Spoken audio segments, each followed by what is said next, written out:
बच्चों, आप सभी का स्वागत है आपके अपने पसंदीदा चैनल में। आज की इस वीडियो में हम आप लोगों को क्लास 10 मैथ्स के फर्स्ट चैप्टर की एक्सरसाइज नंबर 1.1 कराएंगे।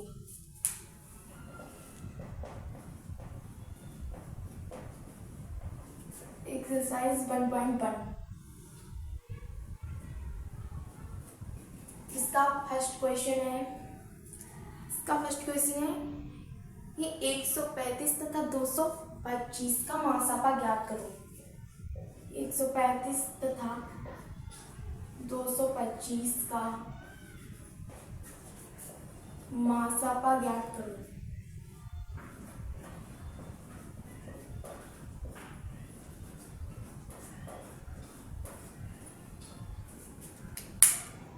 हम जब भी किसी क्वेश्चन को सॉल्व करेंगे तो हम उससे पहले हम यहाँ पर जरूर इसको हम हल करके लिखेंगे। हल जरूर लिखना है। और हमने कहा था कि इस स्टेटमेंट को याद करना है कि a बराबर बी क्यू प्लस आर और r is less than b and greater equal to 0। A हमारी बड़ी संख्या, हम इसमें सबसे पहले बड़ी संख्या को, इस क्वेश्चन में सबसे पहले बड़ी संख्या को ढूंढना है। बड़ी संख्या क्या है? ए हमारी 225 है, यानी कि a इक्वल टू 225 हमारी बड़ी संख्या और b छोटी संख्या जो हमारी 135 है। और इसको हम चरणबद्ध ढंग से कैसे लिखेंगे? यहाँ पर अपना रफकारी करते हैं। ए हमारी बड़ी संख्या और b छोटी। जब हम मासापा ज्ञात करते थे पहले तो हम इस तरह से ज्ञात करते थे, इसी तरह से ही ज्ञात होगा, लेकिन इसको चरणबद्ध ढंग से लिखने की प्रक्रिया को ही यूक्लिड विभाजन प्रमेय का कहा जाता है। यहाँ पर एक बार जाएगा 135 का, क्योंकि दो बार ज़्यादा होंगे। 5 गए, 5 में से 5 के बच्चे 0, 12 में से 3 गया बच्चे 9, यहाँ पर कुछ नहीं 90। यहाँ पर हम 135 में पहले ऐसे तो करते थे, जब इधर से पूरी संख्या का सॉल्व कर लेते थे, फिर इधर से इस संख्या को उधर कर लेते थे। इसमें भी 90 है, 90 दूनी 180, दो बार जगह नहीं इसलिए एक बार जाएगा। चलिए यहाँ पर 90 है, 5 ये 5 आ गया, 13 में से 9 गए बच्चे हमारी 4।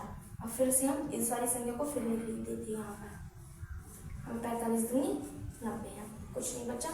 इसीलिए हम जब बचपन याद करते थे तो ये हमारा मासापा होता था। अब इस तरीके से कैसे लिखेंगे? अब यहाँ पर लिखेंगे a बराबर बी क्यू प्लस आर, और जहाँ r is less than b and greater equal to 0। इसमें हम सबसे पहली वाली लेंगे, क्योंकि हमने यूक्लिड विभाजन एल्गोरिथम में लिखा था कि यूक्लिड विभाजन प्रमेय को चरणबद्ध ढंग से लिखने की प्रक्रिया को यूक्लिड विभाजन एल्गोरिथम कहते हैं। इसमें ये भी पूछ लिया जाता है कि ये क्वेश्चन कितने चरणों में समाप्त हुआ, इसलिए हम चरणबद्ध ढंग से लिखेंगे। यहाँ पहली बार लिख रहे हैं, पहली लाइन का आंसर कर रहे हैं, तब इसमें हमने पहला फर्स्ट नंबर डाल दिया है। ए हमारी बड़ी संख्या है, इसलिए हम 225 लिखेंगे, और बी हमारी छोटी संख्या है, इसलिए 135। और क्यू हमारा ये है, और आर हमारा ये है, ये हमारा बी है, ये हमारा ए है। ठीक है, क्यू हमारा एक बार है, यहाँ पर क्यू इनके इंटू में है, बी के इंटू में क्यू की जगह पर अब एक लिखेंगे, और प्लस आर हमारा कितना यहाँ पर 90 है। अगर हम इन दोनों की गुणा करें, 135 एक की गुणा करें और 90 को जोड़ें, तो हमें पहली संख्या में वही संख्या ए हमें भाज्य संख्या प्राप्त हो जाएगी। अब हम इसमें तो जब तक सॉल्व करना है, जब तक कि आर का मान 0 ना आ जाए। जैसे यहाँ पर आर का मान यहाँ पर 0 आ गया, यहाँ पर जो है आर का मान 0, यहाँ पर क्यू 2। ठीक है, अब ये एक लाइन में 0 था, यहाँ पर आर का मान 0 आया नहीं, इसलिए हम सेकेंड लाइन में करेंगे, यानी कि दूसरी लाइन में। अब हमें फिर से लिखना पड़ेगा ए बराबर बी क्यू प्लस आर। यह हमें लिखते ही रहना है जब तक ये सॉल्व हो गए, जहाँ r is less than b and greater equal to 0। अब ए का मान, अब इस वाली लाइन में इसमें देखना सबसे बड़ी संख्या कौन सी, सबसे बड़ी संख्या इसमें 135 है, तो इसलिए अब ए का मान 135 होगा। अब इधर से देखें तो यहाँ पर हमारी ए, यहाँ पर ये हमारी ए है, और ये हमारी संख्या जो है अब बी है बन गई। अब ये क्यू है और ये हमारा आर है 45। इसमें अब ए हमारी 135 है, बी हमारे इसमें 90 है। अब हम इसमें 135 से छोटी संख्या हमारी कौन सी? 90, इसलिए वो बी है। सबसे पहले बड़ी संख्या देखना है इस वाली लाइन बराबर से इधर वाली लाइन में। अब इधर 90 है, तो क्यू का मान हमारे इधर 1 है प्लस आर का मान हमारा 45 है। अब देखो यहाँ पर फिर से आर का मान शून्य नहीं आ रहा है, इसलिए इसे तीसरे चरण में सॉल्व करना पड़ेगा। अगर हम इसकी गुणा करके 45 पे जोड़ लें तो हमें 135 दोबारा मिल जाएगा। अब हम थर्ड में सॉल्व करते हैं, फिर से लिखेंगे a बराबर बी क्यू प्लस आर, जहाँ r is less than b and greater equal to 0। अब यहाँ पर इस बड़ी लाइन में अब देखना है कि r का मान a का मान सबसे बड़ी वाली संख्या होगी। यहाँ पर जब सबसे बड़ी संख्या है बेटा b, उससे छोटी संख्या हमारे से 45 यानी कि 45 है। हम इधर देखेंगे q का मान हमारे इस वाली लाइन में 2 है, q का मान 2 है और प्लस r का मान 0 है। अब यहाँ पर r का मान 0 आ गया। अब इससे ये सॉल्व नहीं होगा आगे लाइन में नहीं, क्योंकि अब यहाँ पर r का मान 0 होगा और कोई संख्या बची नहीं, इसलिए ये वाली लाइन यहाँ पर इस तरह से करते थे तो यहाँ पर 45 बचती थी। यहाँ पर अब इस वाली लाइन में जो सबसे बड़ी संख्या होगी वही हमारी मासपा कहलाएगी, यानी कि मासपा को हिंदी बोलते हैं महत्तम समापवर्तक। अब लिखेंगे यहाँ से हमारा आंसर आ जाएगा अतः मासपा, जिसे हम हाईएस्ट कॉमन फैक्टर बोलते हैं, अब बराबर 45 होगा। इसको हमें एक बॉक्स में बंद करना है इस आंसर को।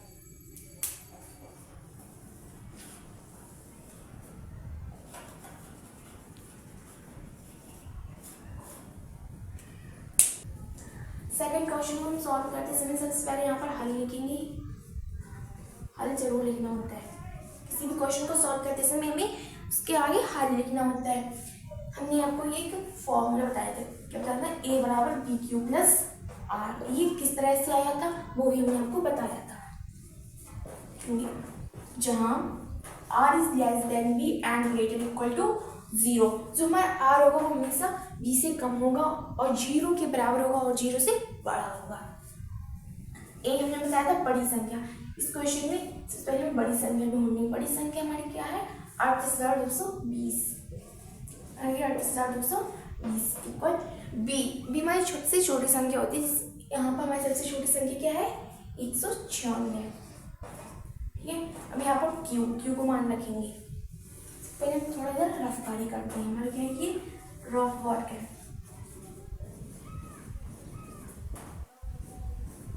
ठीक है, ये हमारा रफ वर्क है। साइड को 196 से हम छोटी संख्या से बड़ी संख्या को भाग करेंगे 38,220 को। ठीक है, सबसे पहले हम इसमें बार देंगे। ये हमारा थर्ड है, 1 2 3 3 नंबर 1 2 3, ये इससे ज़्यादा है इसलिए इसमें बार पहुंच जाएगा। एक बार पहुंच जाएगा तो 196, 2 बार ज़्यादा रहेगा। ठीक है, इसे 12 में से 6 के हमारे बचे 6, 12 में से 6 के बचे 6, 7 बचे यहाँ पर होंगे 17, 17 में से 9 के बचे 8, 2 में से 1 के बचा, एक इधर उतारेंगे 2, तो 9 बार चले जाएंगे। लेकिन यहाँ पर 9 चौक 54, हाथ से लगी 5 और 9 ने 81, 5 86, हाथ से लगी 8, 9 एकदम 9, 9 8 17। ठीक है, यहाँ पर घटाएंगे। 12 में से 4 गए, बच्चे हमारे 8, 5 यहाँ रह गए, 5 यहाँ से हमने 2.5 निकल हमारे 15, 15 में से 6 गए, बच्चे हमारे 9, इधर 7 में से गया कुछ नहीं, 1 में से गया कुछ नहीं, इधर हमने डालेंगे 0।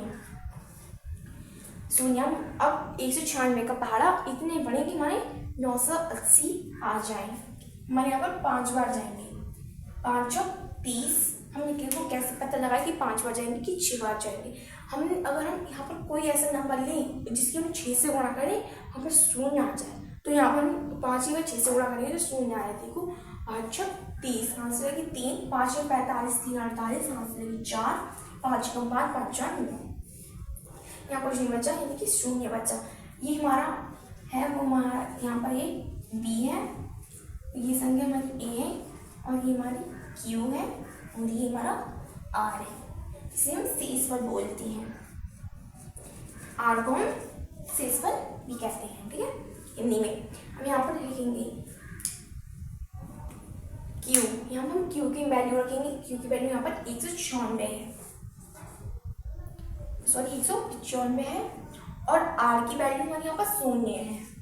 यहाँ पर हमने r की वैल्यू करके 0 रखी है। हमने कहा इस क्वेश्चन को तब तक सॉल्व करते रहना है कि जब तक r की वैल्यू 0 नहीं आ जाए, और r की वैल्यू 0 आ गई, इससे आगे ये सॉल्व भी नहीं होता है। ये एक ही चरण में पूरा हुआ। ये कैसे, देखो यहाँ पर हमें पहली पूरी संख्या को टोटल को भाग करना है, चाहे कितनी भी लंबी हो, कितनी भी बार में हो, ठीक है। इसलिए हमारा शून्य आ गया यहाँ पर। हमें इस संख्या में सबसे पहले बराबर की सबसे पहले इधर के नंबर को देखना है, बराबर के जस्ट पास वाले को, वही हमारा मासापा कहलाता है। मासापा को का फुल नेम क्या है? मासापा का जो हमारा फुल नेम है वो है महत्तम समापवर्तक। महत्तम समापवर्तक ये मासापा है। मासापा का फुल नेम महत्तम समापवर्तक है, ठीक है। इधर से हमें बड़े वाली संख्या को ढूंढना है, इधर से इस लाइन में सबसे बराबर वाले के पास वाली संख्या को ढूंढना है। यहाँ अगर यहाँ पर r का मान 0 आ जाता है तो वही हमारा क्वेश्चन समाप्त हो जाता है, हमारा क्वेश्चन सॉल्व हो जाता है। लिखेंगे अतः मासापा बोले हाईएस्ट कॉमन फैक्टर बराबर 196, ठीक है। ये हमारा आंसर हो गया।